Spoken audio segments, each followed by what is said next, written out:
I haven't heard from Jeff, so I'm not sure if he logged in and wandered away or is waiting to join us. So one of the great things about this particular session is that it really starts at the basics, but it can also really be, especially since we have a small group, whatever it is that you need it to be. So if you've been to our website, the remote teaching website, have you seen that yet? Yes. Okay, so there's a quick started guide there, and the intent for this session is to really walk through that piece. And one key part of that is if you have never used Blackboard before, and so your course shell is empty, you can upload the template, and that will give you some basic structure, right? It'll give you some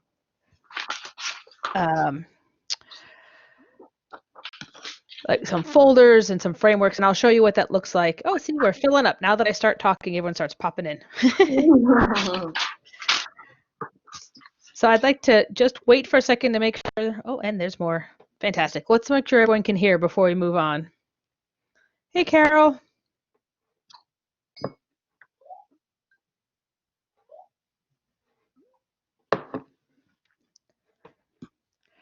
All right.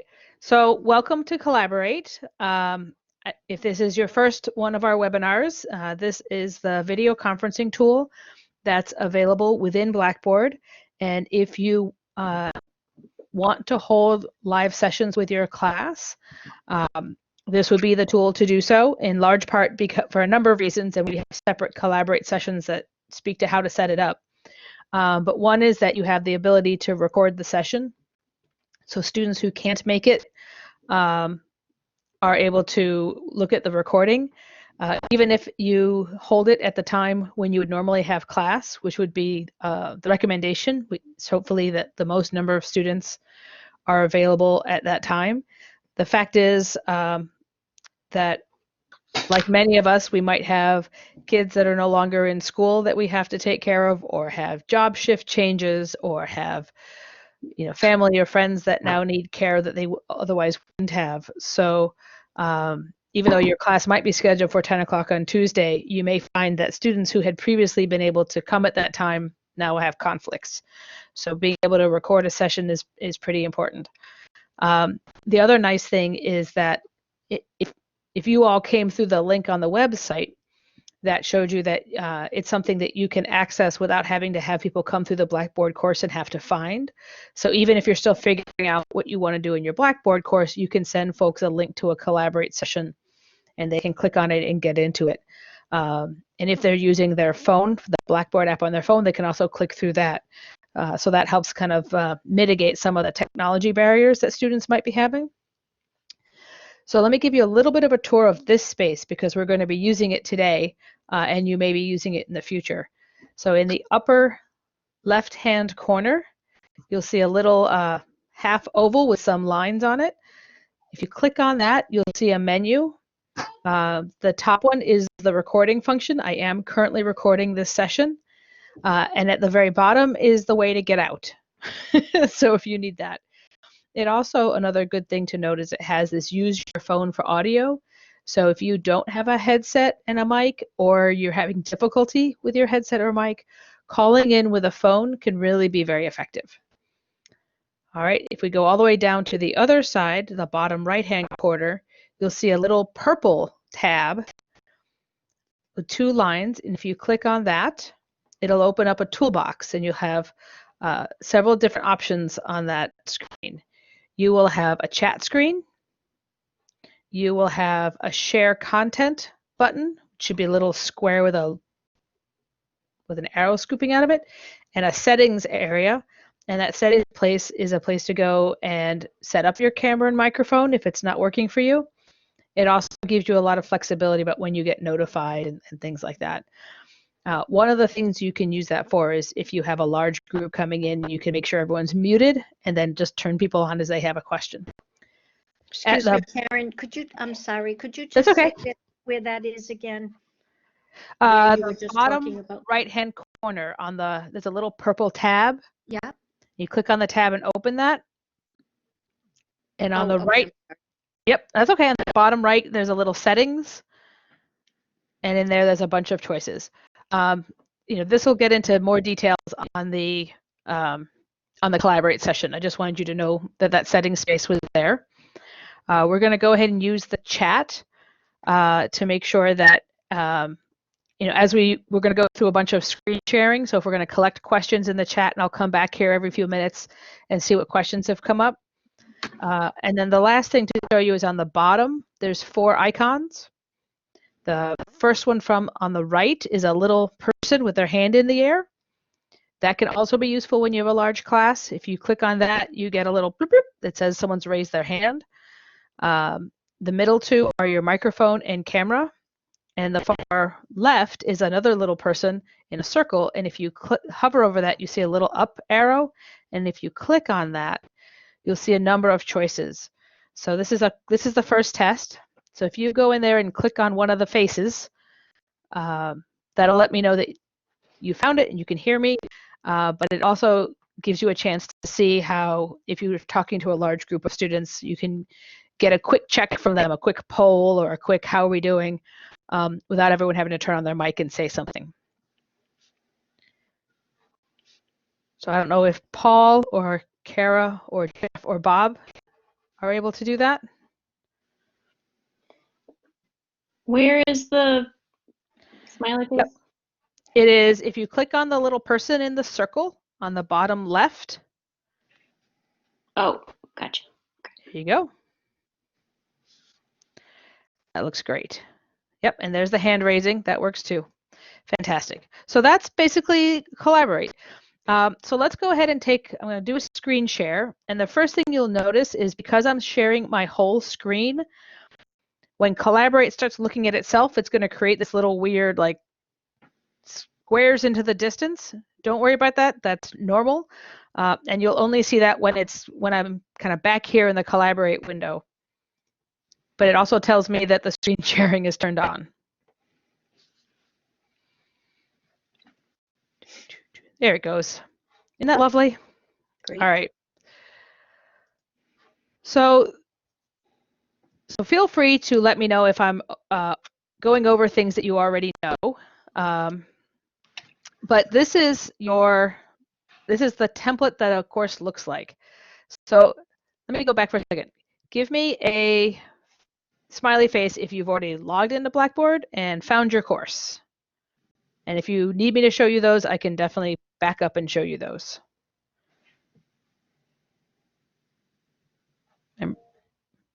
So Bob has logged in and found his course. Kara?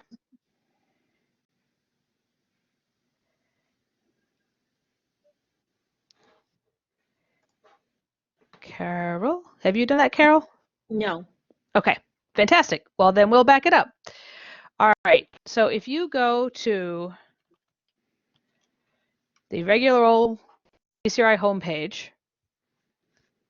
you will see this login at the top that you've probably used before for other things.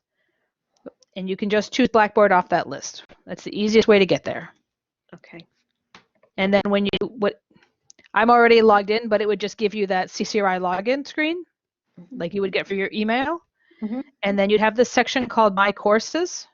Can you see my mouse moving around? Yes. I can never tell. All right. Mm-hmm. So there's your My Courses, and under there will be course shells for every course in the last year that you've taught. They'll all probably say this, not currently available. That's fine. That's our default. It means that students can't see that shell, because we don't want students seeing a shell that you're not ready for them to see. So before we're the end of today, we're going to show you how to turn that on so that when you are ready for students to come into the course shell, you just open the door. All right. So when we click on the course that you're trying to work on, you'll see this. Basically nothing there. You'll have announcements. You'll have a link to Starfish, which is both for you and for your students. A lot of student services are available to them through this, and email. And what we'd like to do is have your course look a little bit more like this, right? You don't have to use this template if you don't want to, but it can be a nice, easy way to get started if you've never done this before. So this template, and I will show you how to add this to your course, has 3 areas that relate to the course, 3 areas that relate to connecting to other people, and then the 3 support pieces. And then this quick start guide that's for you. If you see this square with the slash through it, when I hover over that, it says this link is hidden from students, which means this is for you, not for them. This is your quick start guide. And that will take you to the same place. That'll take you to this PDF, which is also on our website and is essentially going to be our script for today.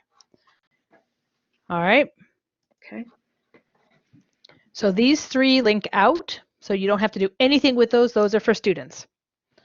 If we start at the top, this is the course information, and this has everything, the basics, right? So this is where you'll post a revised syllabus if you need to, a course schedule that says how the course is going to go for the next several weeks, presuming that's, kind of in anticipation that that's maybe where we go.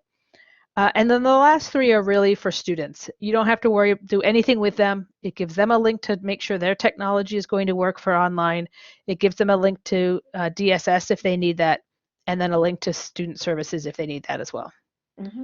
All right, so to get into any of these, you see this little down arrow, this little gray down arrow?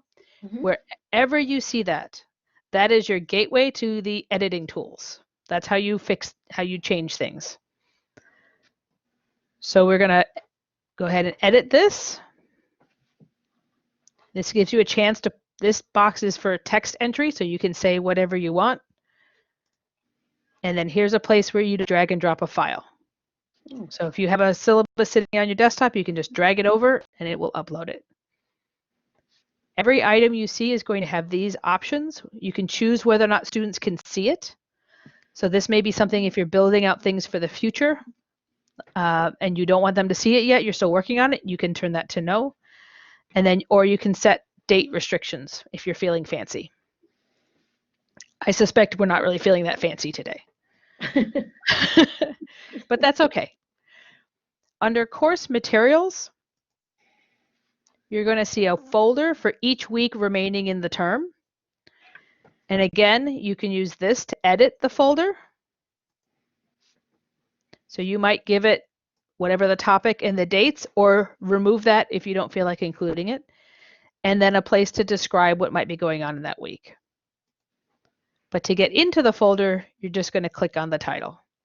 And the reason we provided folders was that students really think in weeks, right?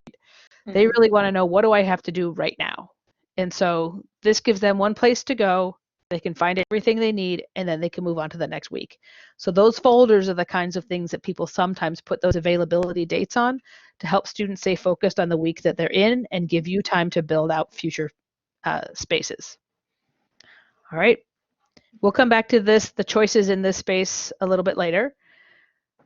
Announcements were in that basic template. This is a place to tell students what's going on.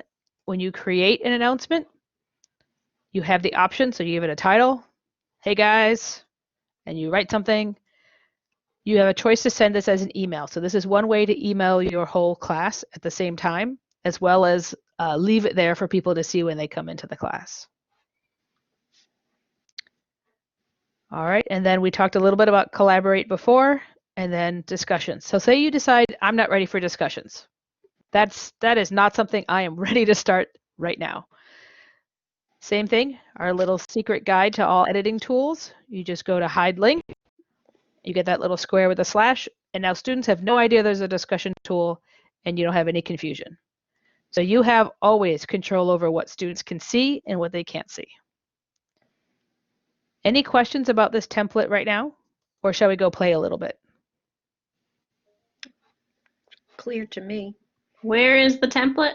Sorry. That is our next step. Okay. All right. So if you would like our fantastical template, you can come on over here to our Moving to Remote Teaching website and click on Quick Start for Blackboard. and this will give you pages that are from that quick start guide, how to log into Blackboard, how to find your course, understanding this describes the template. So these are all useful, or you can get them all in one.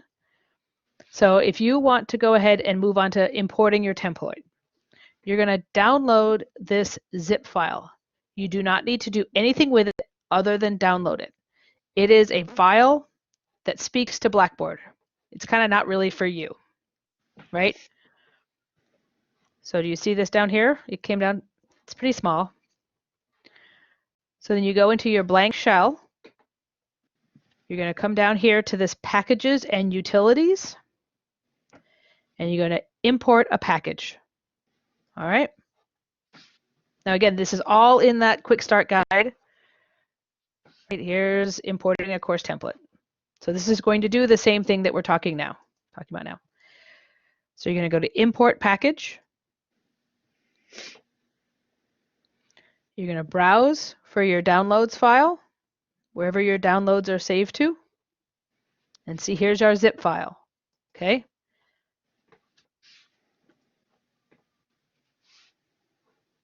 Then we're going to come down here to where it says select course materials, and we want it all. Pick it all. There's actually not all that stuff in there, but it's just easier to say, give me everything. And then we hit submit, and that's it. And it'll tell you it's being queued, and it'll take just a few moments.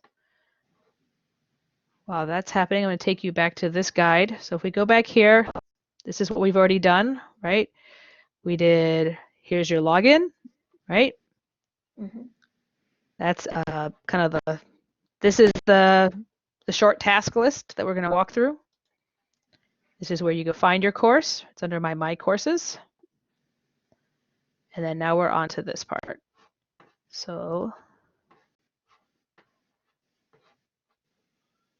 and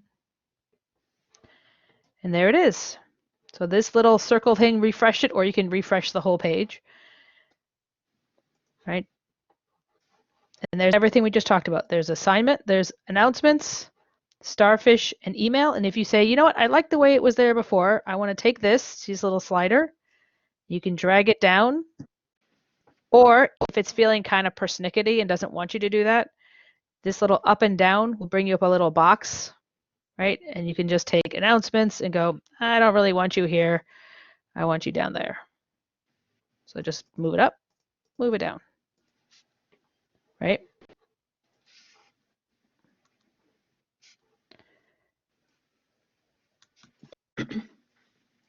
So any questions about that part? No. So Karen, when we choose the zip file, Mhm. And select materials and choose all, that's going to bring everything into our template, or to start a template. Yep. So it'll give you all these areas. Yeah. Now say you're like, I would like another area. Mm-hmm. I have a project. I have an internship. I have a field, whatever. Mm-hmm. I need more space. Mm-hmm. I would advise in general to keep it as simple as possible. But if you have something you want to add, you have this little plus button up here. And this gives you a content area. Is a place to put more stuff, right? So that will be one of these. Mm-hmm. If you're using a tool, so say you want to use a blog or something else that's not covered in this template, you could click tool link and you can choose any of the tools that we have. So one example is if you're going to use the Grade Center, you can click on this and students that can then see their grades, you want to check the box that says available to users. If you don't, then you'll get that little same thing, square. That's easy to fix. We've done that already a couple of times. So you just show the link and there's their grades, right? If you decide you don't want to do grades, that's totally fine. You can just take it off the menu item. The great thing about Blackboard is you can copy, move, delete pretty much anything. So you're not really going to break it, right? Mm-hmm. It's add it. If it doesn't work, move it, delete it. All right. So the first thing you might want to do is connect with your students. So if you want to say, hey, I need to tell them what's going on in my course, you might come here to announcement, create your announcement and go, here's the plan, folks. right? And then you can say whatever it is you're going to say. Starting on Tuesday, we are meeting in Collaborate for an hour. Then everything else is online or whatever, right? Email me, right? You want to make yourself available. You can choose to send a copy of this announcement and you just hit submit and there it is, right? And the newest one will always appear on top. So you always have the most recent thing that you want to say showing up there. So if you want to send them an email, there is an email system inside Blackboard. You can come here and hit all student users, and everyone who's a student will get this email. Same thing, subject, message. This will go to their CCRI email, and you will want to generally include a copy to yourself because it doesn't really save anywhere. So if you want to remember what emails you sent out, you really want to go ahead and just check that box so you get an email too. Any questions so far? No. All right. So now we want to add stuff. We've talked about here how to edit these two, right? We click on this and go to edit. But now you've got things. You want to make stuff. So we're going to go into our folder. And it says, it's time to add content. It's so excited for you. And this is where you have all of the options.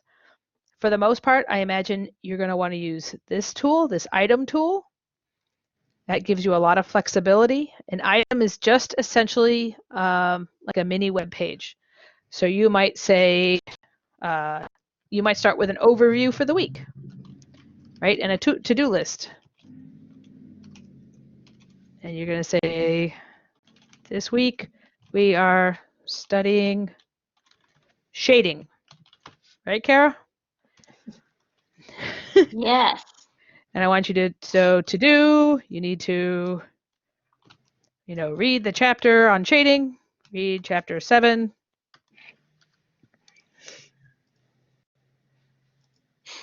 Oops, come on, there we go, come on. I want you to watch the demo video and submit 3 sketches of something round.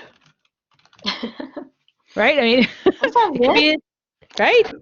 There you go. You got a week done. All right. Perfect. And then maybe you're like, I want to include a picture of something great. So I don't know. I don't have a picture of something round. Just going to say. I don't think I have any interesting pictures of round things. No, I have pretty much boring pictures. There we go. That one's kind of round. That's got some shadow. Right. Exactly. You hired. Perfect. I don't get this job for nothing, Carol. And then because you want to bear in mind that people who are maybe in your class might have a screen reader or a visual impairment, you want to include a description that says, image of a compass on the beach at sunset, can't spell, with a long shadow, right? Because that matters in this context, right? If you were doing it in a class on travel, the shadow might not matter. Mm-hmm. Right? Now this picture is going to be pretty big. So I might want to see if I click on it, it gives me these little things I can make it smaller. So now it's not so big. So there we go. Now we have a text item and we have a picture and they're good to go. So maybe you want to say, well, I want to give them chapter 7. I have it as a PDF.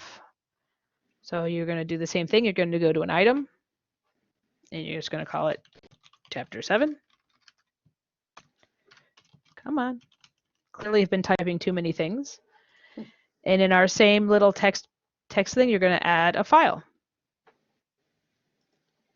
Similarly, don't have any of those. So let's see if I have anything good. I really don't have lots of good things. This is not as fun. I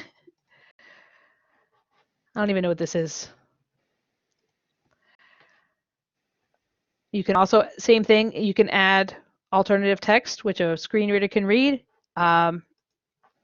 Depending on how descriptive your title is, you might name the link Chapter 7, which someone who opens this will be sadly surprised it's not. And then importantly, what you want to do is also share your voice, right? Give them some guidance. This is the kind of thing you might say in class. Chapter 7 is great. Pay attention to the different strokes. Again, not really sure what I'm talking about.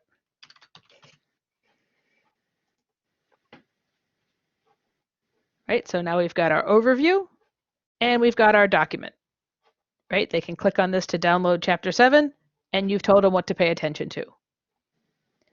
What's this you say? What's this little thing right here? That's a little guide to help you know if your materials that you're posting are accessible. So this will give you a little bit of information about whether it's accessible or not, and it'll tell you if there's a problem.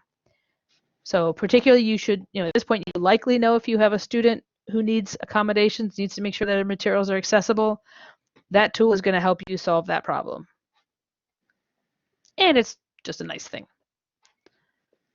So I'm going to pause for a second, see what kind of questions you guys have. Just one quick question, Karen. When you started that, just what you just finished, that was under course materials. You started with course materials. Okay, I just wanted to make sure. Thank you. Course materials. I went into the week that I'm trying to figure out, and then everything is added from there.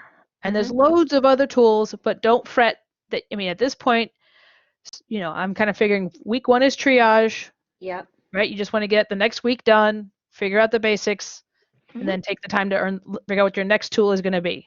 All right, look at this one. This one is a little less happy. All right, it's going to say, oh, it has images that are missing a description. Right? Wah, wah. So it'll tell me why it's important. And then it'll tell me how to do it. So this little tool is great to help you solve the problem as well as be aware of it. If you look on this side, this little funny A just showed up. And this allows students to download the file in lots of different ways. If it's short enough, it'll even turn it into basically Siri reading the whole document to them. Oh my goodness. So it'll only take a couple of pages. After that, it's a limited size, but that's pretty cool, right? And it generates those on demand. So what other kinds of things might you add to your class that'll be useful to know? I don't want to overwhelm, but at the same time, I want to make sure you've got all the answers to the questions that you have. A YouTube link. Okay. Kara, did you have something too? Yeah, do the students know how to use Blackboard pretty easily? So I'm going to go a little bit yes and a little bit no, right? In the sense that they'll probably also need to know where to log in, how to find the course. A lot of the stuff here, if I turn, see this edit mode function here? If I turn this off, it will show you a little bit more of how it looks to a student. And if I, even better, click on this, which says student preview, this will show you, this will basically create a fake student account, and this shows me exactly what a student will see when they come in. Oh. So they don't have any of, a lot of the same choices, right? They just have these. So if you're giving them direction on go to course materials in week 9, then that's what they're going to do, right? I will say that we're going to, they're already a site, Blackboard, IT already has a site for students for Blackboard, and that gives them a lot of the basic information. So if you start using things like collecting assignments and using quizzing and things like that, there's guides that you can point them to say, be sure you do this. It's also generally good practice for any technology to give them a kind of a low stakes or practice before you give them the one that counts.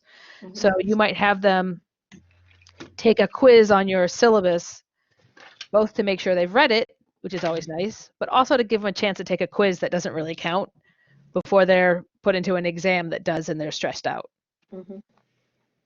So you wanted to build a YouTube link. There's a couple different ways to do this. So this thing under Mashup is a connection between Blackboard and these other sites. So there's YouTube. I guess this is a good point in time for me to say, regardless of whether you're using YouTube, Collaborate, any one of these things that are heavy loads on the internet, imagine, if you will, a day when hundreds of thousands of students and millions of employees have all been told they now need to do this on the internet. So you may find occasional glitching. We haven't seen a ton of it, but we've seen a little bit. And I think a lot of it has to do with just the volume, right? There's just a lot of people out there messing around. So what would you like to find a video on there, Carol? Parenting infants. Okay. Now, if you know the YouTube link already, see, this is the thing that you get sometimes. Okay. So sometimes you might just have to go and, like, we've already made this fix. So it might just be a thing that takes a little time to work out. Okay. But if you know that link already, not that you need to tell me this very second, but Yep. Now, bear in mind, my kids share my YouTube, so if you see history that looks Yeah. weird, We'll see. SpongeBob will do too. Oh, the Muppets. That's awesome. Yeah. So, here you go. Okay, there you go. Yep. Oh, look, babies. Yep. So if you just grab this, shush. If you grab the link up here and put that in, that will often, it may not, okay, we like may get the same error, but it'll. Yep. But like you would in a PowerPoint, same thing. Yep, and so it'll give you it'll bring it up here and you'll have a chance to embed it, which means it'll have a bigger screen, a thumbnail, which would be a smaller screen, or just a link, which would just look like this. So if you're getting that funky message, it's okay. It's just the internet being a little crazy. Yeah. What you can do is come back. Oops. Let me go back to week 9 again. And you go back to your item, the same thing, this item. And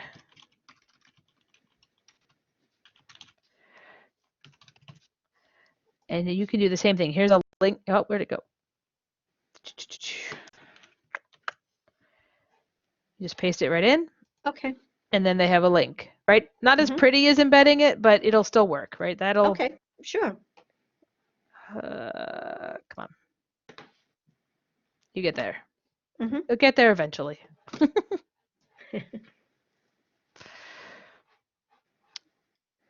right.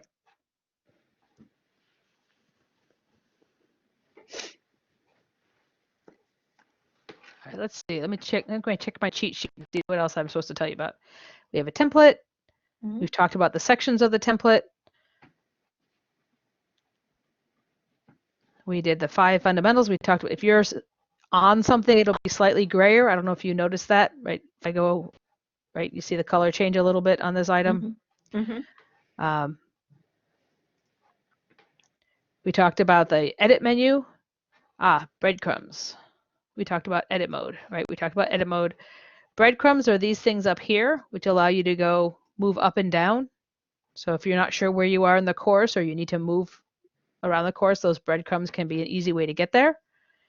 And then if you decide, oh, I really want the parenting video ahead of chapter 7, I meant it in a different order. See how it has that little double arrow right there? You can just drag and drop it, move them around. Oh, wow. So not too bad, right? No. And then this one's my favorite, because this one will get your students confused. So if I make this smaller, because they're watching it on their phone, you see how we lost our little left menu right there? And they'll go, I can't find where is I'm supposed to find. right? They just need to come down to that little bar on the side and click it, and it'll open it, and it'll all be fine, Okay. right?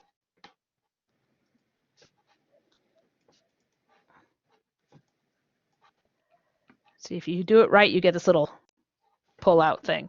Yep. We did create announcement. We did send an email. We did add content, text, files, create a content area. You can create a web link on its own.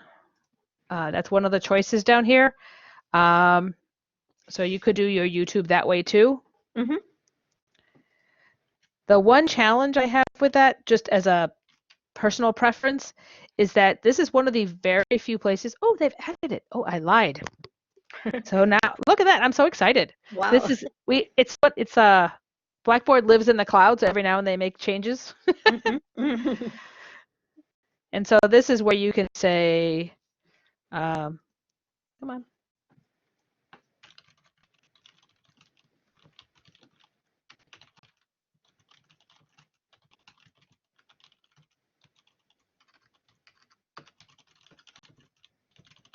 Right?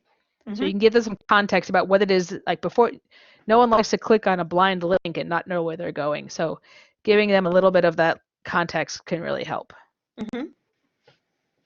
Cool.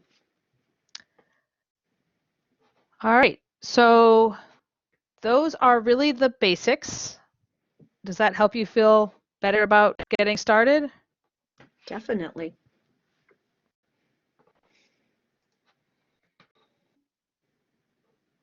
Do you have any questions, Bob, or is there something you wanted to achieve that you didn't see? I just try to be mindful of not giving people too many things to remember after one of these. But I also want to make sure you feel like you're ready to go. And if you don't mind, Bob, could you tell me who you are? Obviously, you're Bob, but you know what I mean. Bob somebody. Carol, what about you? How are you feeling about all this?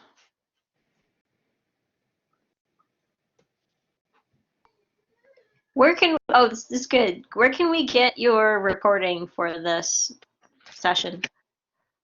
I don't know that you need my recording, but if you go to our moving to remote teaching section under our webinars, all of the webinars now have a webinar recording attached to them. Great. I don't know if mine will make the cut, but one of them will be there. So there's a getting started recording right there. Perfect. Thank you. No problem. Jeff or Paul? And if either of you have questions that I can answer? Ah, that's a great question, Paul. Mm-hmm. So those actually are two different answers. So if you are wanting to share the PowerPoint file, you would do it in the same way we did it with Chapter 7, right? You would upload the file. However, that's not really a presentation. If you're wanting to give the presentation, there's really two choices. One is that in PowerPoint, if you're using a PC, a Windows machine, you can record within the PowerPoint. I don't even have a good one of those either. So if you go to do the show, I think I have one that's like literally blank. So it's not going to be that exciting, but nonetheless. And while this is loading, I'll give you option 2. You can also go into Collaborate, either with the class or by yourself. Oh yeah, it doesn't like it. And record that section, share the PowerPoint slide, and walk through it and record that.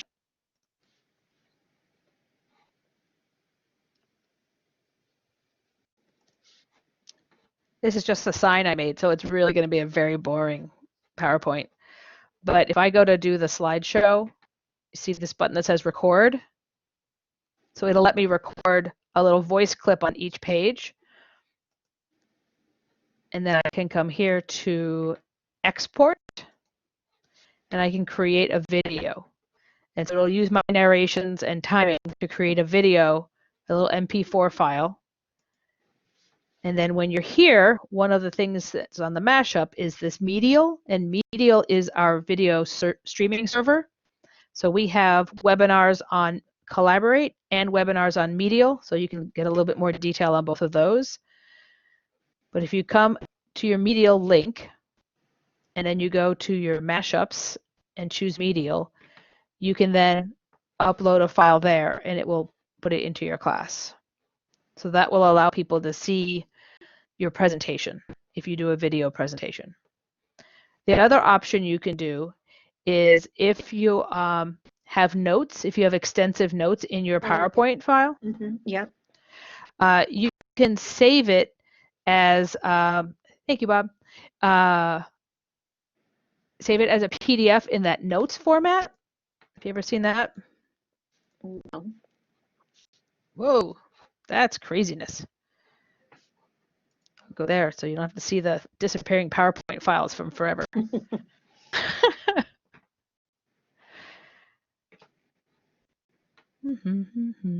Like I said, everything's going a little slow. So if I went in here and added, here are my notes, right?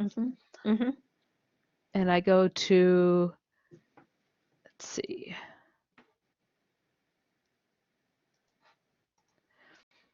You basically print, but to a PDF. If you've ever seen this as an option, you can print to a PDF.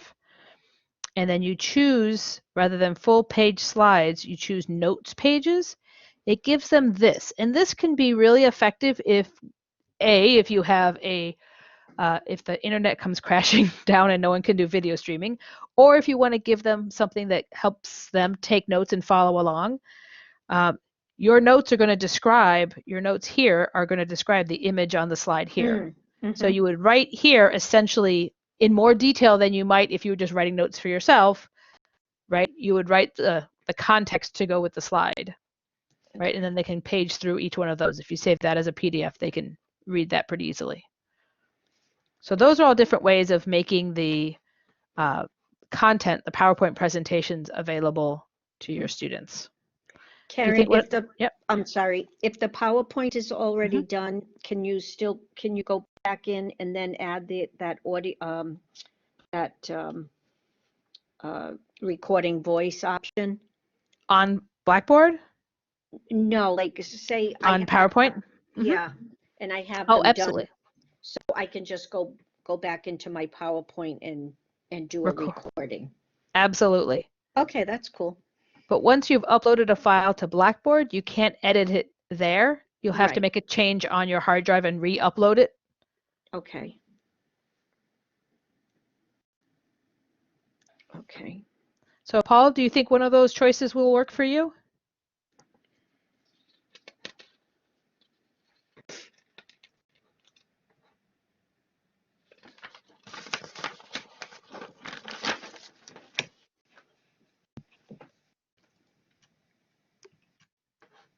Silence. That's okay. I know people don't like to talk very much on these. You're not the only one. That was a good question, though. Oh, hey, we hear from Jeff. Fantastic. Yes, absolutely. You can use your announcements as a week-by-week syllabus. It's pretty common in fully online classes that there's an announcement every week that just says, hey, welcome to week 11. This week we're focusing on decimals. I'm excited to share with you the amazing world of place value. And, I want to make sure that, we're going to meet on Tuesday at 10 to talk about it. And your homework is due by Thursday or whatever, right? Like that kind of thing. Is that what you're thinking, Jeff? Those can be really helpful. I'm going to put in the chat the link to our question space. This leads to a ticket queue that now has 5 of us. It has all of CIT and all of the ECO team watching that queue. So if you have any questions, either Blackboard or class related, feel free to throw it into there and one of us will pick it up and get back to you as soon as we can. We're really trying to encourage anybody to put all their questions through one funnel so we can make sure we don't miss it. Because you might imagine the email starts to get crazy and then the WebEx check gets crazy. And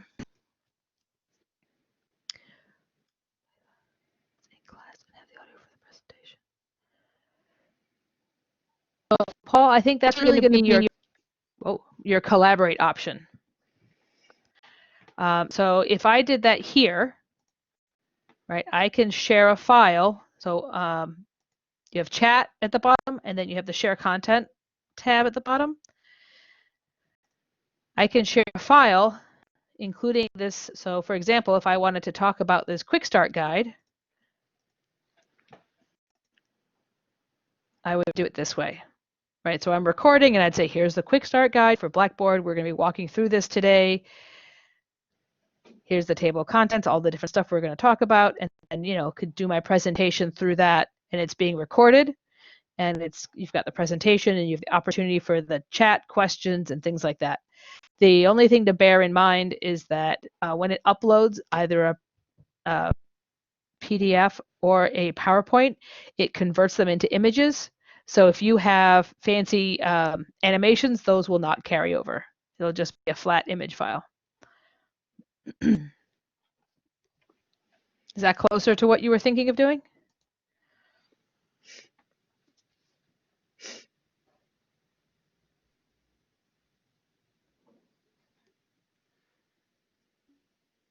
Perfect. And then Kara, for you, you might have, this is the place you might have slide images that you want to talk about something. You can do the same thing. You can share that content, put the images into the share bucket and pull them over so you can talk about different things. And that's just with the shared content on the bottom of this. Correct. This is probably going to be a slightly obvious question, but is what we're seeing right now what the students will be seeing? Like, is this a live? This is a live class, obviously. Yep. Webinar. This is it. What's going to happen? And if you came through the link on the website, then you're probably seeing. That's a great question, Paul. You're probably seeing the student view. Let me check something. Yep, so you're listed as a participant, which means you don't see all the same tools that I see. Okay. So let me do it this way. Give me 1 second. Because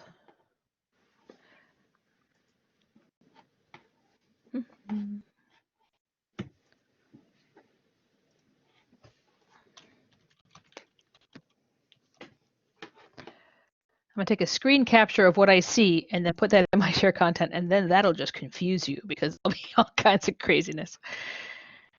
All right. But that will also answer Paul's question. All right. All right, can you see that? Yes. All right, so here's my screen where I'm showing you what you're seeing. And I have a set of tools up here that allow me to choose a pointer, get a pencil and write on something, make a shape around it, right? Or type on it or erase everything. And then the second part here, you can see all of the attendees. So Paul, I can see everybody who's here. And when you give me a smiley face, it shows up right here. And then this is the other buttons at the bottom with the chat, the share content, and the settings.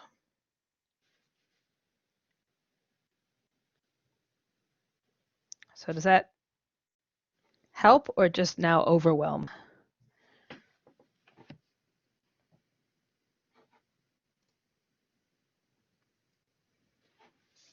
You can also go in and download a report for the session, and that'll tell you everyone who was in the session and for how long. So if you aren't able to kind of take your attendance from this list, you can always get that report later. Fantastic. So if I wanted to show a PowerPoint presentation just like that, and then do a play-by-play drawing like we're doing drawing now, live drawing together, and I have a camera set on a drawing, how would I shift between the two things?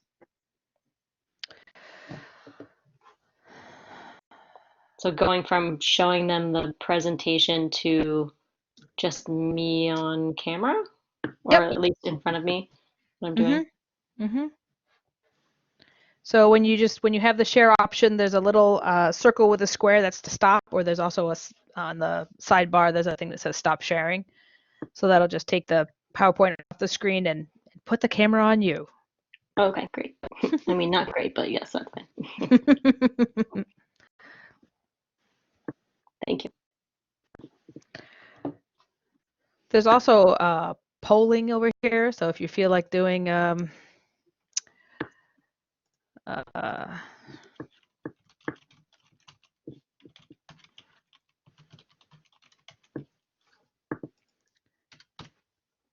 can say collaborate.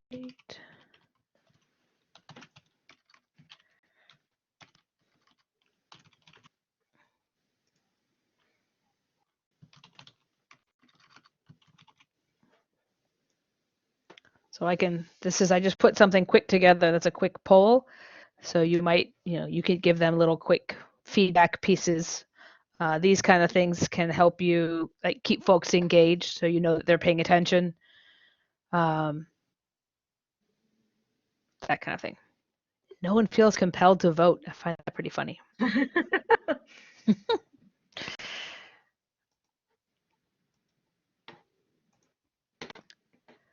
All right.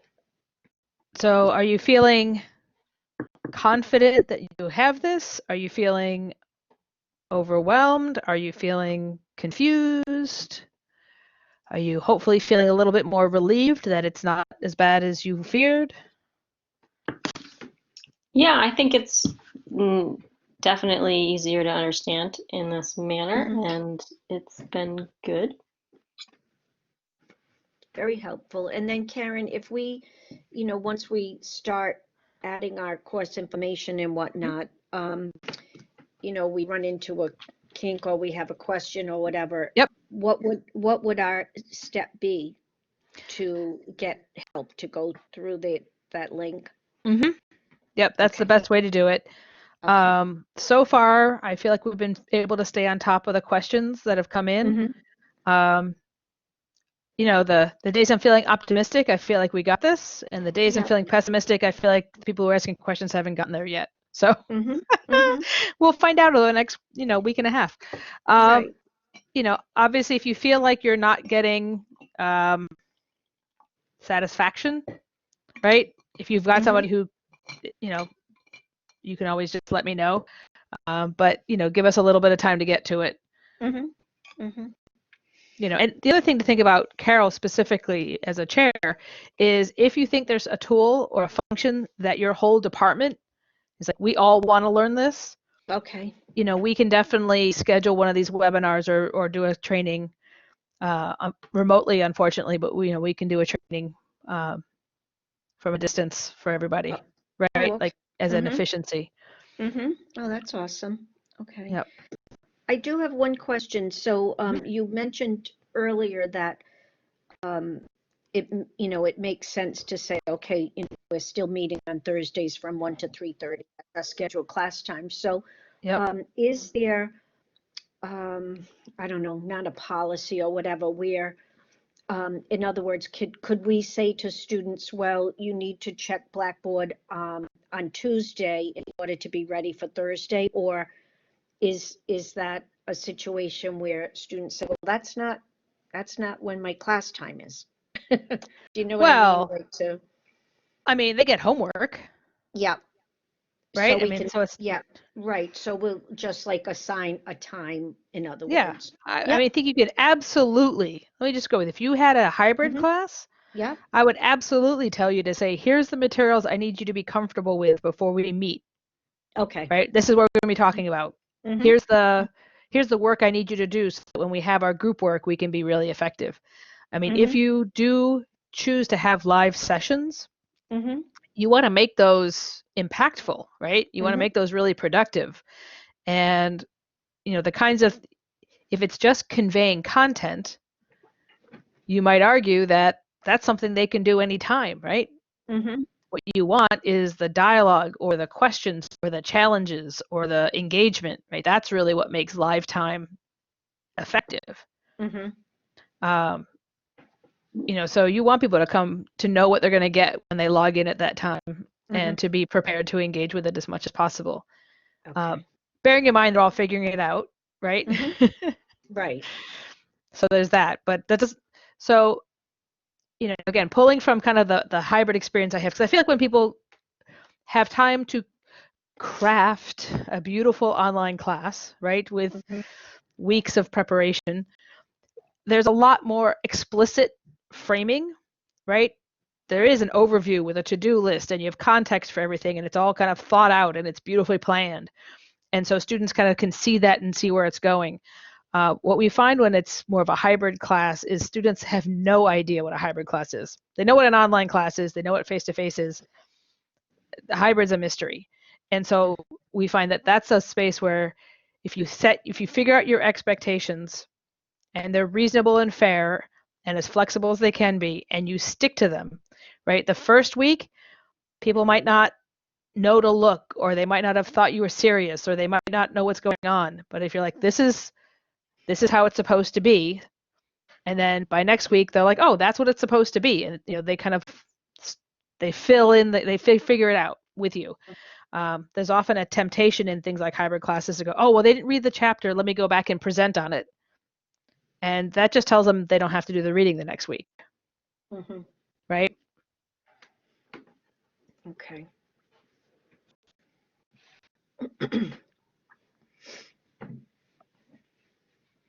And besides, those that did do the reading are now ticked off, right? Because now they're sitting in a session like, I already know all this. I did the reading.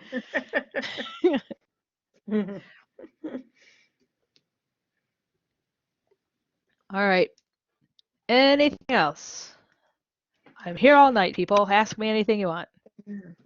If I wanted them to show me their drawings like a half hour into whatever demo I'm doing, would they be able to send me a chat picture or something like that?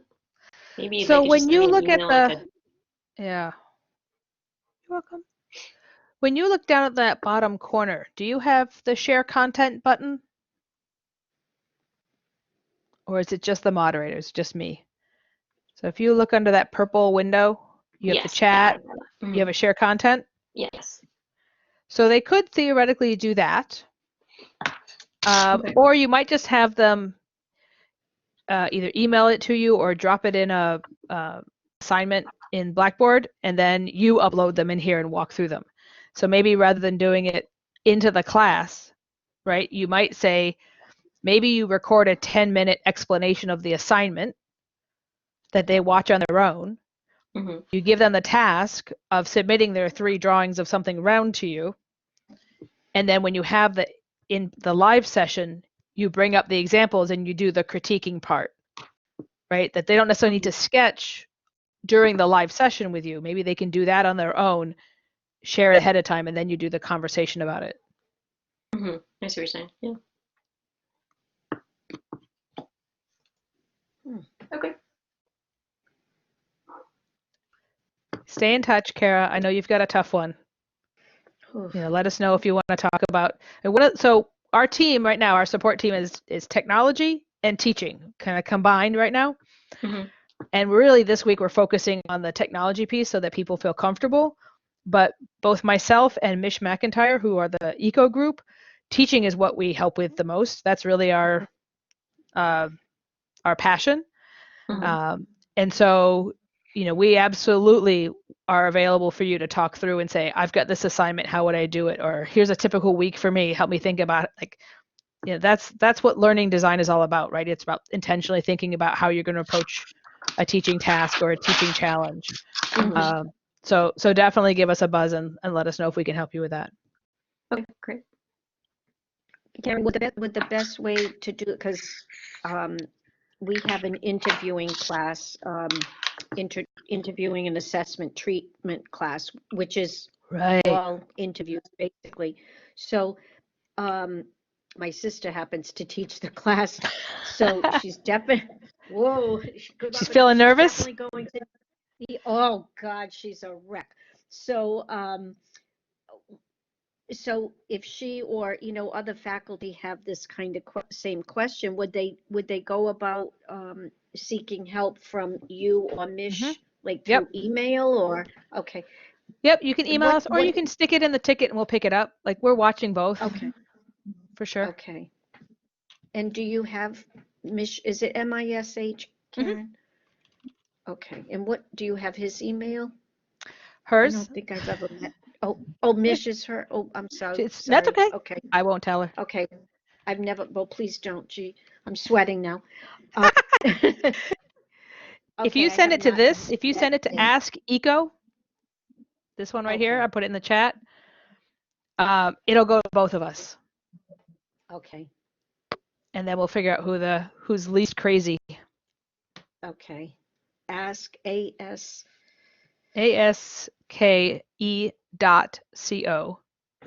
CO. Okay. All right. Oh, thank you so much. So what I would do is I would create, I don't know if they do them in pairs, like intentional pairs or not. Yes, but they I would do. create a collaborate room for each pair and have them go in and record it so they can practice with each other face-to-face as they can. And then they can record it for feedback or debriefing or however they do the feedback part. Right. Okay. All right. That's cool. Right. I know I haven't seen a ton of tickets coming in from Human Services yet.